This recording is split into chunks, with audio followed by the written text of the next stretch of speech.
Estamos mais uma vez aqui com vocês, Mary e você. E hoje nós temos uma convidada especial. Para mim é especial porque nós vamos falar de uma coisa que muito me faz feliz, que são os animais. A doutora Thalita Carolina Figueiredo de Souza. Ela é advogada e ela está advogando para um sentido, um lado da sociedade que nós temos que desbravar ainda, que é o direito animal. Tudo bem, Thalita? Tudo bem, Mary. Primeiro eu quero agradecer o convite. Me sinto muito honrada de poder participar e trazer o conhecimento para todo mundo, o que a gente puder esclarecer e poder deixar bem claro esse novo ramo do direito que está aí para todo mundo. E o Brasil é o segundo país com o maior número de pets no mundo, um enorme mercado, então vamos esclarecer o que for possível. Isso mesmo, porque assim, a falta de informação faz a gente errar. A falta de informação faz a gente falhar em muitas coisas, e principalmente com os animais. Mas deixa eu falar um pouquinho só sobre o currículo da Thalita. Ela é advogada, especialista em direito animal, vice-presidente da Comissão Estadual de Direito e Proteção Animal da OAB Paraná, membro da Comissão do Pacto Global da OAB Paraná, membro do Conselho Estadual de Direito Animal, membro do Grupo de Protetores Independentes União Animal, voluntária do Projeto Ajudei, graduada em Direito com MBA em Gestão Empresarial e pós-graduação em Direito Contemporâneo. Então, nós temos conhecimento, Thalita, temos uma declaração de Cambridge. Então, eu vou ler um pouquinho assim, só um resumo, e claro, você vai poder explicar melhor para a gente essa declaração. A declaração conclui que animais não humanos possuem os substratos neuroatômicos, neuroquímicos e neurofísicos dos estados de consciência, juntamente com a capacidade de exibir comportamentos intencionais. Traduz para a gente isso. Vamos lá. É um estudo de Cambridge que comprova o que o direito animal traz em seu princípio, que é que os animais são seres sencientes. Isso quer dizer que eles conseguem responder ao meio ambiente, internalizar uma conduta e se expressar daquela forma. Então, por exemplo, quando o animal se sente acuado, ele pode responder como qualquer animal responderia, se defendendo, agredindo ou se encolhendo mais. Então, ele tem um nível de consciência. Agora, a gente tem um estudo que comprova isso biologicamente, fisicamente, que diz que ele tem como, e ele entende o que está acontecendo e ele responde a isso. Então, da mesma forma que ele vai responder à dor, ao medo com uma eventual agressão, ele também vai responder ao amor. Sim. Nós estávamos conversando que, algum tempo atrás, por exemplo, no tempo da minha avó, os animais eram vistos, eu estou falando de animais domésticos, né? Cães, gatos, eram vistos como uma coisa que estava em função do seu bem-estar, né? Então, era para guardar o quintal, a casa, o comércio, e sempre eles eram tratados com uma certa distância, ficavam fora. Não havia animais, cães, gatos que dormiam dentro de casa. Consequentemente, a gente tinha muitas doenças, muitas mortes de animais. Eu pude experimentar isso quando eu morava aqui no Brasil. Os meus gatinhos viviam morrendo, porque eu morava numa rua muito movimentada, não eram castrados, então eles davam, né, ficavam querendo cruzar, né, procurando as namoradas, entre aspas, e aí eram atropelados. Quando eu saí do Brasil, em que era outra maneira de viver, em que os animais eram castrados, não havia possibilidade, você deixa o seu animal. Não, tem que castrar. Menos mortes, meus gatos viveram mais. Então, hoje em dia, nós temos que mudar a mentalidade. O que é um animal? Hoje a gente nem fala animal, a gente fala pet, né? Do inglês. Animal de estimação. Assim como crianças, lá atrás, não muito atrás, alguns séculos atrás, as crianças também as pessoas viam as crianças como pequenos adultos. Não se entendia ainda que havia um desenvolvimento e que aquele pequeno ser humano se tornaria um adulto depois de passar por algumas etapas. Nós também temos que desenvolver o nosso pensamento, gente, em relação aos animais. Não podemos tratá-los como antigamente, na corrente, ficar preso ali, como assim, ele não sentisse nada, não sentisse tristeza por estar ali limitado àquele espaço, de não poder correr, de não poder expressar o carinho quando o dono chega, porque ele fica ali só preso e o máximo que ele pode fazer é abanar o rabo, né? Então, a gente precisa conversar mais sobre isso. Abrir a sua visão de que o animal não é uma coisa. Não é como esse copo, né? O copo a gente coloca aqui e ele fica ali. Então, limitando, ele é um ser, como a doutora explicou, ele corresponde a estímulos. E como que a gente pode, doutora Thalita, mudar isso? Como que a gente pode dar uns conselhos que passo a passo a pessoa possa entender melhor o seu próprio animal? A gente precisa plantar a sementinha. A primeira sementinha que a gente precisa plantar é da empatia. Se você entender que aquele animal, ele não é uma coisa, então ele não é um bicho de pelúcia, ele não é uma pedra, ele não é uma estátua que está no quintal ou dentro de casa, ele não é um status, ele é um ser vivo, com sentimentos, e que vai responder a você. Ele vai te dar, você está dando amor, ele vai te dar amor. Se você propiciar uma situação de maus tratos, ele não vai ser feliz, ele não vai ter o bem-estar garantido. Então, isso começa de pessoa para pessoa, é uma sementinha. E como a gente vivenciou, né, essa situação de década de 90, Curitiba começando a reciclagem de lixo, a família Folha. Então, foi toda uma questão cultural, foi a questão da divulgação. Foi semeado. Foi semeado, foi uma sementinha que foi colocada ali de que a reciclagem é bom para o planeta. Da mesma forma, a gente coloca a sementinha de que tratar bem um animal é tratar bem outro ser vivo. É a empatia por outra vida, é a consideração por outra vida, por outro ser que sente da mesma forma que você, só que ele tem as suas limitações para entender como nós, seres humanos, entendemos, seres humanos adultos. Sim. Né? Então, a gente tem que começar tratando essa geração, né? Tanto a geração de idosos quanto a de adultos, quanto a dos jovens. Né? As crianças, a gente percebe que hoje elas têm uma influência muito grande na geração de adultos. Então, tocar uma geração das crianças, conseguir alcançar essa geração de crianças é muito importante. Porque elas têm, é o que eu sempre digo, né? Pai e mãe senta no carro, criança está atrás, você colocou o cinto de segurança na cadeirinha. Aí a criança fala: papai e mamãe, vocês não vão colocar o cinto?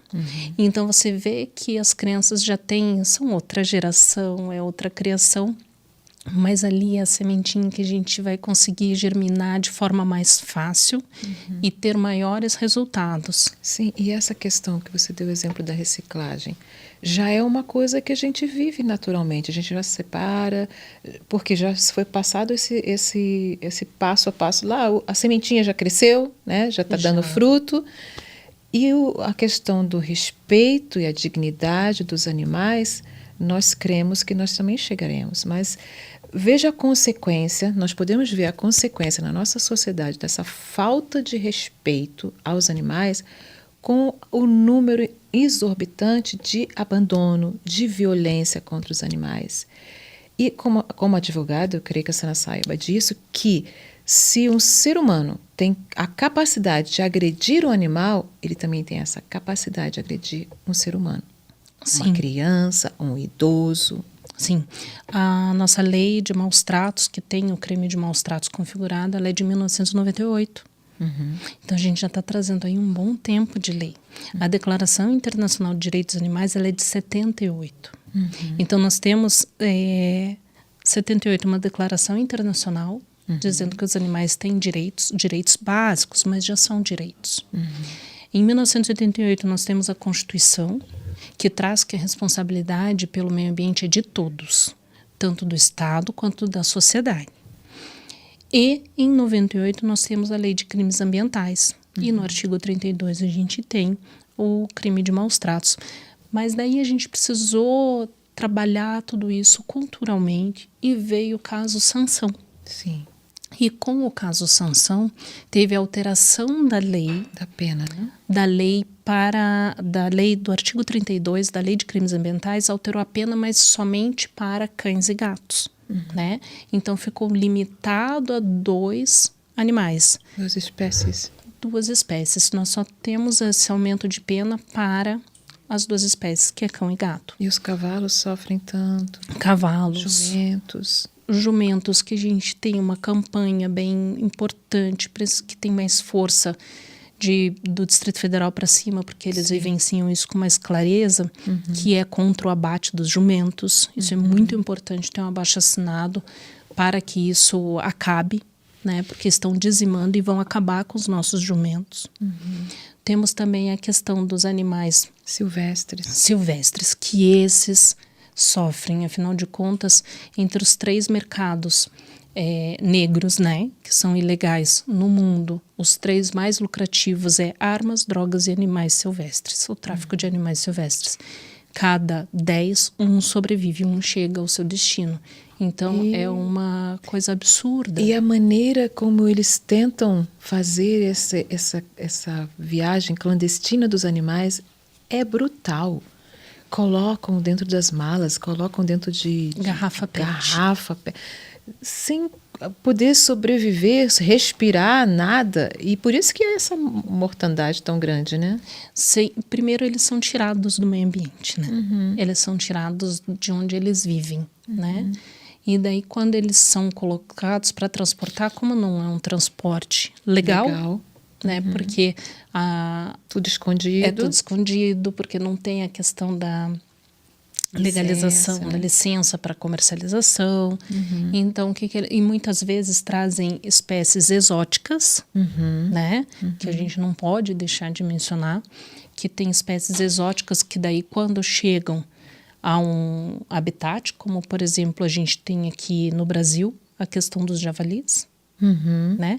Então elas acabam tendo um impacto, quando são soltas, tem um impacto também grande. E a população deles está crescendo, né? Crescendo bastante, e são situações que nem os biólogos, os especialistas conseguem chegar a um consenso, porque é uma situação extremamente delicada e extremamente complicada. Você tocou nos animais exóticos, me veio à mente, me lembrei de quando nós estávamos morando na Rússia. E nós fomos, assim, numa loja de animais, né, comprar, acho, alguma coisa para os nossos, assim, e quando a gente viu num aquário, numa vitrine, um sapo cururu enorme. Na Rússia, para vender. $500 naquela época, lá atrás. E meu marido falou assim, meu Deus, eu vou falar para minha mãe, aqui estão vendendo sapo cururu. Sim. De onde saiu? Porque lá não tem sapo cururu. Não. Levaram lá para a Rússia. Sim. Então, levam muitas nossas serpentes, né, as cobras e muitas coisas desse tipo. E, infelizmente, essa falta de respeito é grande. Por exemplo, as leis para defender os animais são lentas para serem aprovadas. Esse aumento, como essa lei de sanção, eu estava lá quando houve essa tramitação e quando foi aprovada, e toda a festa que a gente fez, mas uma coisa é ser aprovada e uma coisa é estar sendo realmente aplicada, efetivada, né? Porque daí a gente tem um outro ponto, né?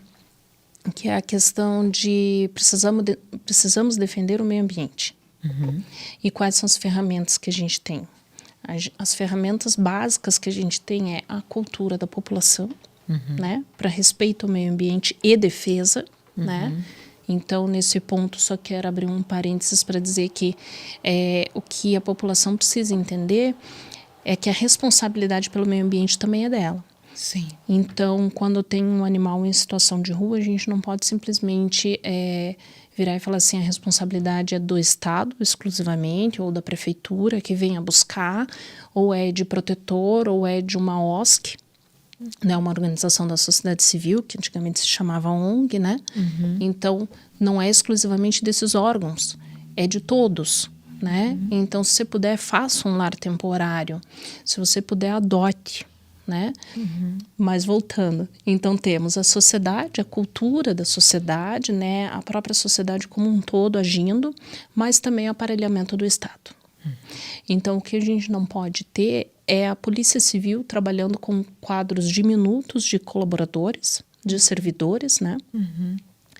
Para poder dar conta de tantas coisas, tantas demandas. Então, se nós pensarmos em delegacias de polícia civil do meio ambiente, elas têm que atender desde uma notícia de um derrubamento de uma árvore até uma violência que tenha contra um animal, né? O leque é grande, a cidade é grande, pouco efetivo. Exato, nós temos processos, previsões legislativas municipais referente a essa infração administrativa a nível municipal que também tem a sua competência, mas é pelo processo criminal que existe a efetivação de uma prisão, de uma condenação, quando isso vai parar no judiciário, tudo isso. E uma situação muito importante que você mencionou, que é a questão de que quando a gente coloca essa sementinha da proteção do meio ambiente, também precisamos considerar realmente a questão do escalonamento da violência. Esse ano a gente teve aquele fato lamentável em Blumenau, né? E uma das situações que chama atenção nesse fato de Blumenau foi que o agressor daquelas crianças tinha agredido um animal. Já era um sinal. Entendeu? Então, existe uma teoria que foi estudada nos Estados Unidos pelo FBI e depois tem um policial rodoviário federal, o Massaro, que fez um estudo aqui no Brasil também, que se chama teoria do link ou teoria do elo. Essa teoria, ela entende o seguinte, ela pegou e fez um comparativo. Quais dos grandes serial killers, dos mais cruéis, né? E com índice de maldade muito alto, que tiveram seu início da carreira criminosa, né? Na questão de maus tratos aos animais. E houve um percentual muito alto desses serial killers, eles começaram maltratando animais. Ted Bundy, que é um dos 10 mais cruéis da história dos Estados Unidos, por exemplo, ele começou com maus tratos. E foi escalonando a violência até o ponto que ele chegou.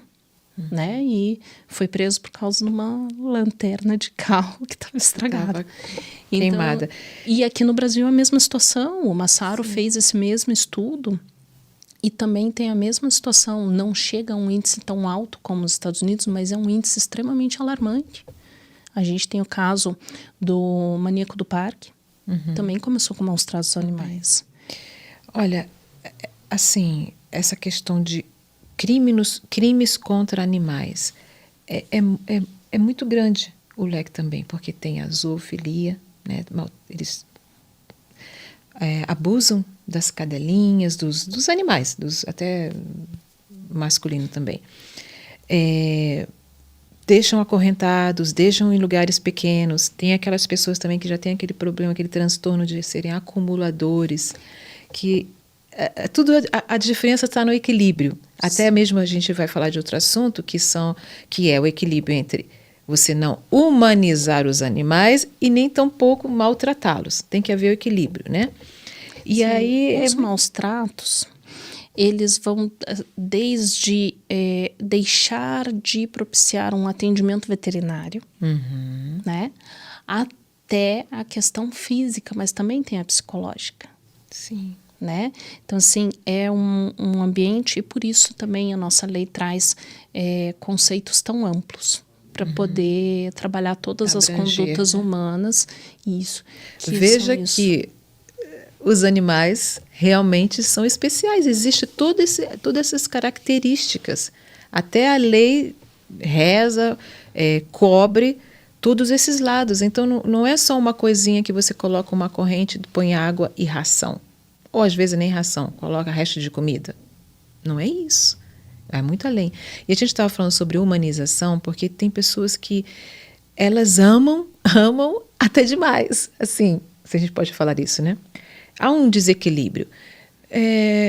Porque às vezes não tem filhos humanos e aí remetem aquele animalzinho como se fosse um filhinho. Aí veste, põe sapatinho, tem bolsinha, tem lacinho, tem coisas que às vezes incomodam a natureza, né? Não respeita a natureza do animal. E a gente teve agora há pouco um caso que aconteceu em São Paulo, em uma creche, que até isso agora a gente também tem, né? Creches para deixar os seus animaizinhos enquanto a pessoa trabalha. Eu acho isso muito bom, porque muitos animais ficam presos em apartamentos sozinhos, sem nenhuma atividade, e isso é legal. Mas aí fizeram festa de aniversário. Vamos fazer festa de aniversário como se fosse uma festa de uma criança. E aí os cãezinhos estavam sendo colocados um ao lado do outro, e um não quis ficar, ou talvez não quis ficar naquela posição, e a pessoa da creche foi lá e deu um cascudinho lá, fez alguma coisa, e estava sendo filmado. E aí a gente fica pensando, poxa, para quê? Aí a doutora estava contando para mim, antes da gente começar, né, o nosso podcast, a experiência que vocês fizeram. Vamos falar sobre isso.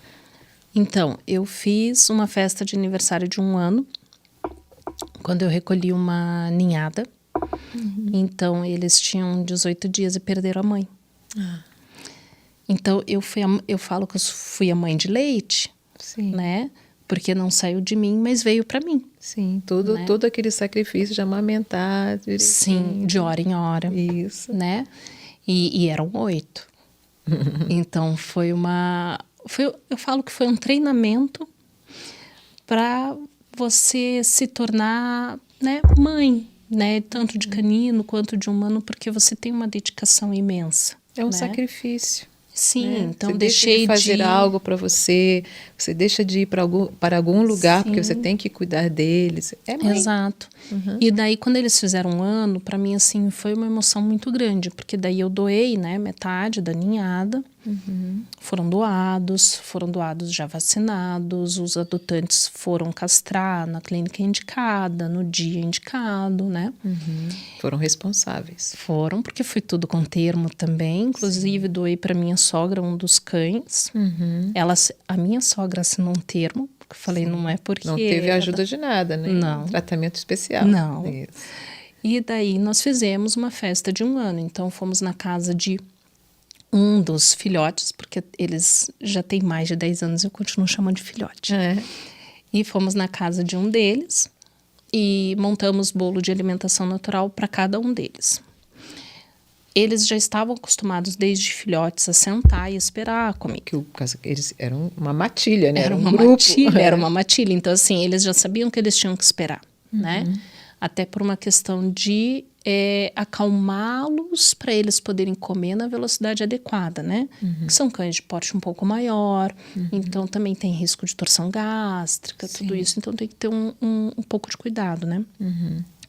Colocamos os bolinhos e eles ficaram atrás sentadinhos. Aí foi assim, foi o tempo de tirar 2 fotos.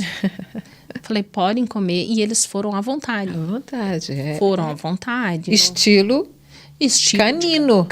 E cada um com o seu. E claro que teve que colocar uma distância entre alguns. Para não comer do outro. Para não comer do outro, natural. Sim. Né? E eles foram criados juntos, então eles ficaram até os 4 meses juntos, né? Então eles já sabiam, eu já sabia qual era mais morto de fome, né? Famintinho. Então já coloquei assim, separadinho, tudo, mas eles se comportaram como cães. Sim. Né? Não coloquei babador, não coloquei talher, coloquei ali o bolinho. Chapeuzinho de aniversário. Meu chapéu, tenho certeza. Mas eles se comportaram e foi essa a Lá ideia. Em casa foi celebrar aquele 1 ano de vitória. Na verdade, na mente deles, eles não tinham esse registro. Olha, nós estamos aqui 1 ano, que vitória que tivemos. Mas é mais por nós, né? Mas você respeitou o limite da espécie. Então, a pessoa tem que ter esse respeito, essa visão. Tudo bem, eu vou me sentir feliz em fazer isso, mas eu não vou ultrapassar o limite dele. Deixa ele à vontade, deixa ele ser cão, deixa ele fazer o que ele gosta, como o gato também, né? Os gatos têm a sua personalidade, nós temos que respeitar. Lá em casa... Desculpe. Eu tive uma dálmata e que eu levei ela ao veterinário porque ela estava com uma alergia. Foi a minha terceira dálmata, a Vitória. E Vitória foi ao veterinário que estava com uma alergia.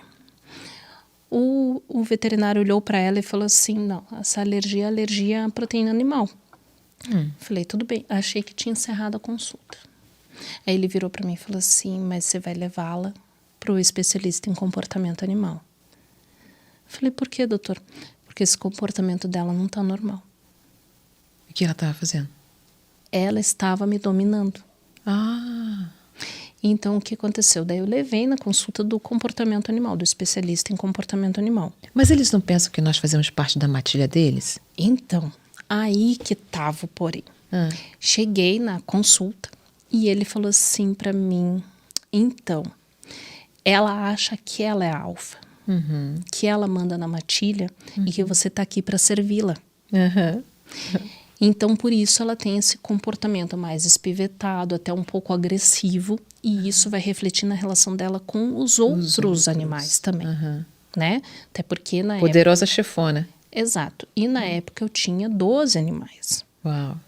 Então, a mais velha, né? A gente sempre chamou ela de a dálmata número 1, a Bambina, sempre foi a líder da matilha. Então, as duas estavam batendo de frente uma com a outra.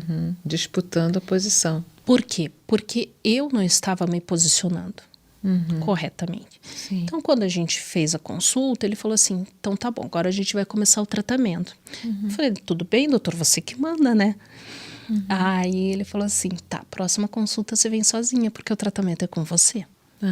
Olha, me fez lembrar, um tempo atrás a gente fez um adestramento de 2 cadelas que nós tínhamos. E o adestrador falava, a senhora fala muito doce. A senhora fala, tem que falar mesmo com autoridade. E não pode segurar na trela dela com medo. Ela percebe, ela sente que a senhora está com medo. A senhora tem que ter confiança. Firmeza. Isso, a gente não imagina. E, veja bem, não é uma questão assim, não são coisas. Tem sentimento, manipulam a gente, tem ciúmes. Como eles têm ciúmes? Então, e Vitória, depois que eu fiz o tratamento, Vitória mudou da água para o vinho. Ela parou de se estressar tanto. Nós entramos com o tratamento para a pele, mas ela também tinha comportamentos que você via que eram comportamentos de estresse. Sim. E ela melhorou muito depois que eu fiz o tratamento. Isso é um ponto muito bom da gente falar, doutora, porque assim, às vezes as pessoas só veem o efeito, né? O que aconteceu. Por que o cachorro está fazendo isso? Você tem que buscar a causa.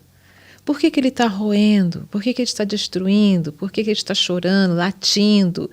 Por que ele faz isso todas as vezes para chamar atenção, sentindo falta, sentindo que você está dando mais atenção a outro.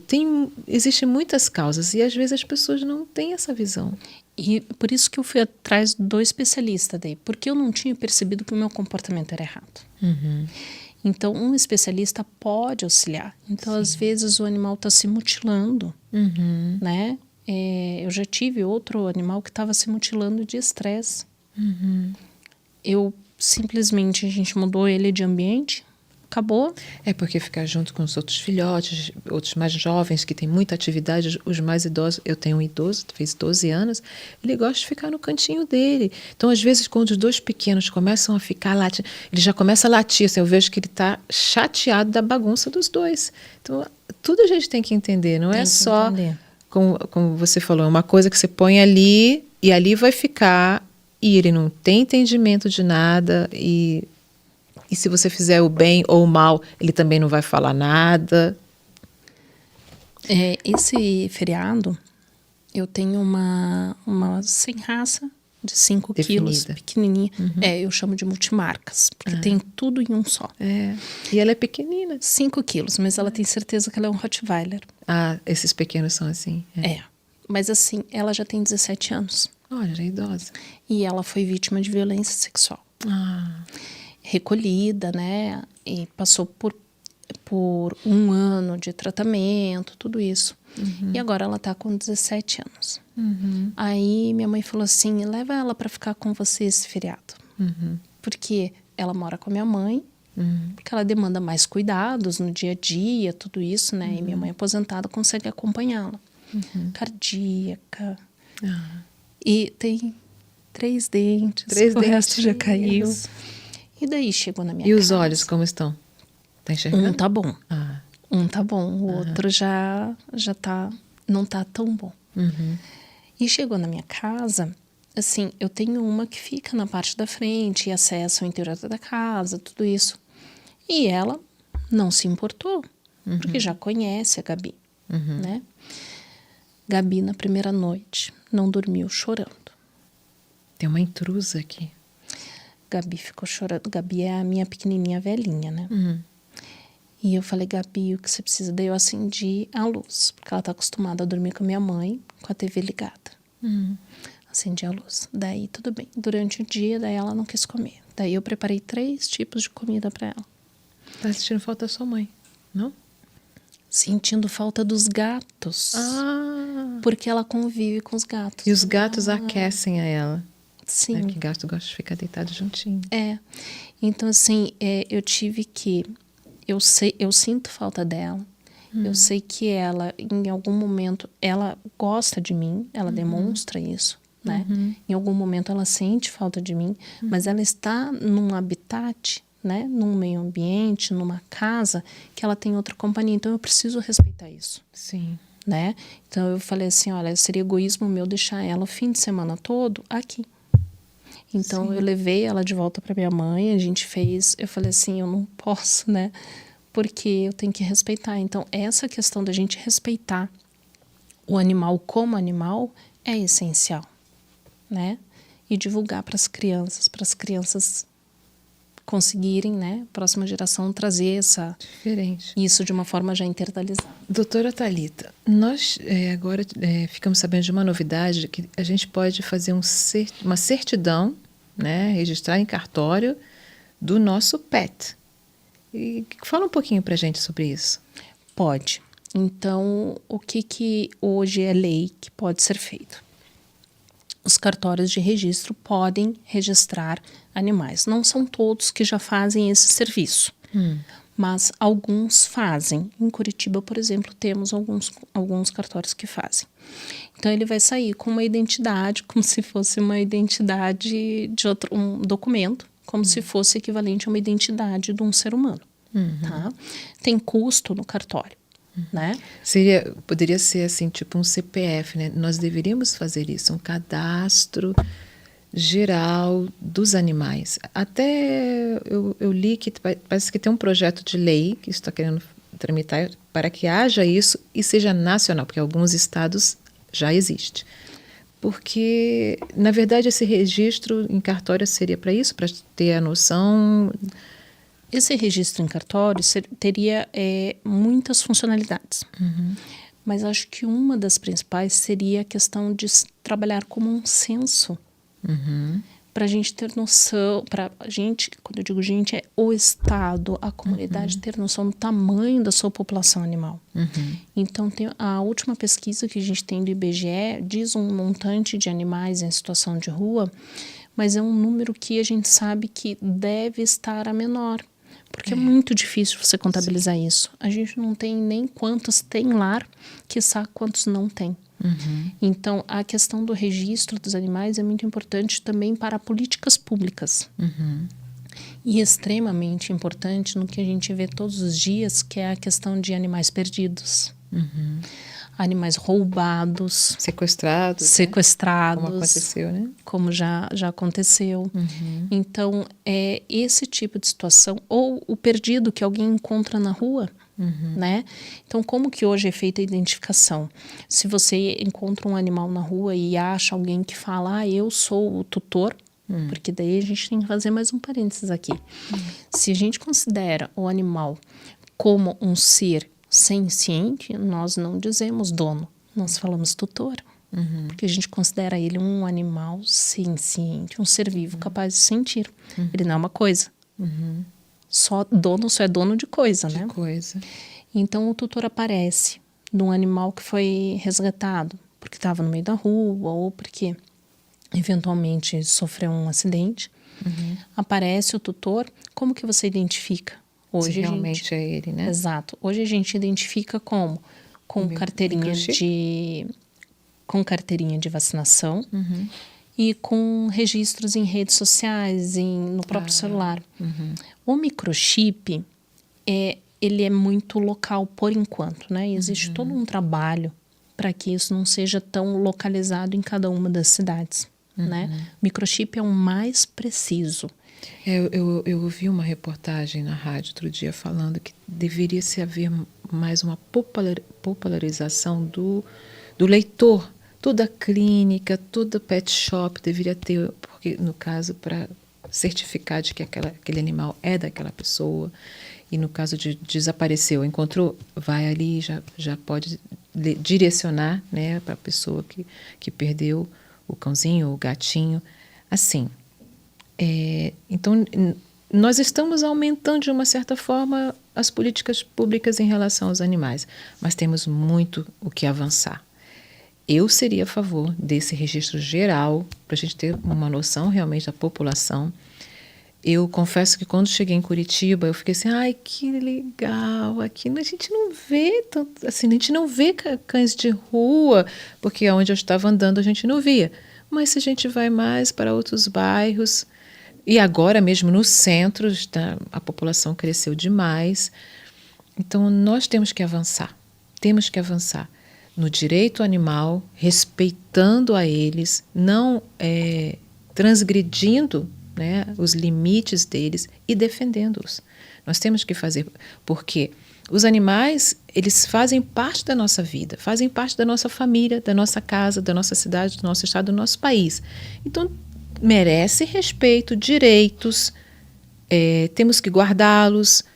É maravilhoso quando a gente tem um idoso. Ele venceu. O meu cão tem 12 anos e eu olho assim, puxa, graças a Deus, ele já passou por tanta coisa, ele já viajou com a gente, está aqui, está conseguindo prosseguir.